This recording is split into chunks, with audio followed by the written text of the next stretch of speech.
ஒரு பக்தருக்காக யமதர்மனையே எட்டி உதைச்ச சிவன், அதோட அமாவாசை அன்னைக்கு வானத்துல நிலாவையே வரவழைச்ச அபிராமி அம்மன்னு ஏகப்பட்ட அதிசயங்கள் இங்க நடந்திருக்கு. மரண பயத்தை போக்கி ஆயுளை அதிகரிக்கும் இந்த திருக்கடையூர் ஆலயத்தின் ரகசியங்களைத்தான் இப்போ நாம தெரிஞ்சுக்க போறோம். உங்களுக்கு கருணையே வடிவான அந்த சிவபெருமான பிடிக்கும்னா இந்த வீடியோக்கு ஒரு லைக் பண்ணிட்டு ஓம் நம சிவாயன் கமெண்ட் பண்ணுங்க. இந்த கோவில் சுமார் 10 ஏக்கர் பரப்புல கம்பீரமா நிக்கிது.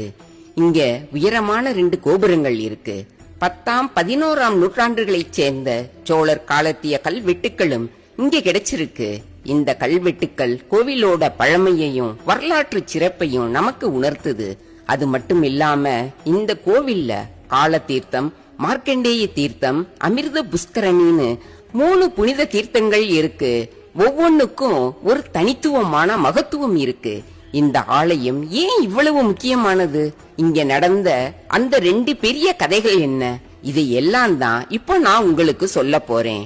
பொதுவா மனித வாழ்க்கையில காலத்தோட முடிவு நெருங்கினா யமதர்மனோட பிடியிலிருந்து யாரும் தப்பிக்க முடியாதுங்கிற ஒரு நியதி இருக்கு. ஆனா இந்த நியதியையே மாற்றி அமைத்த ஒரு தலம்னா அது இந்த திருக்கடையூர் கோவில் தான். இங்க ஒரு அபூர்வமான நிகழ்வு நடந்திருக்கு. இன்னொரு விஷயம் என்னன்னா, இங்க காட்சி தரும் சிவலிங்கம் யாரும் செதுக்கியது கிடையாது. இது தானாகவே உருவான சுயம்பு லிங்கம்னு சொல்றாங்க. ஒவ்வொரு கோயில்லையும் ஒரு தல விருட்சம் இருக்கும். அது அந்த கோவிலுக்குனே ஒரு தனி அடையாளத்தை கொடுக்கும். திருக்கடையூர் அமிர்த கடேஸ்வரர் கோயில்ல தல விருட்சமா இருக்கிறது வில்வ மரம். வில்வ மரம் சிவன் கோயில்களுக்கு ரொம்பவே விசேஷமானதுங்கிறது நமக்கு தெரியும்.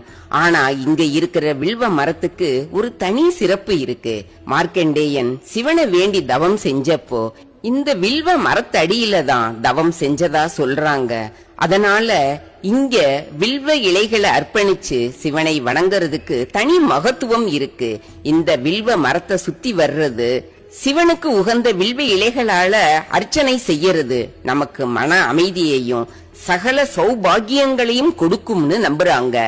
இப்ப நாம கால சம்ஹார மூர்த்தியோட அற்புதமான கதைய விரிவா பாப்போம். காலம் காலமா சிவனை நினைச்சு உருகின மிருகண்டு மகரிஷியும் அவரோட மனைவியான மருதி அம்மையும் சிவபக்தியில திளைச்சு வாழ்ந்தாங்க.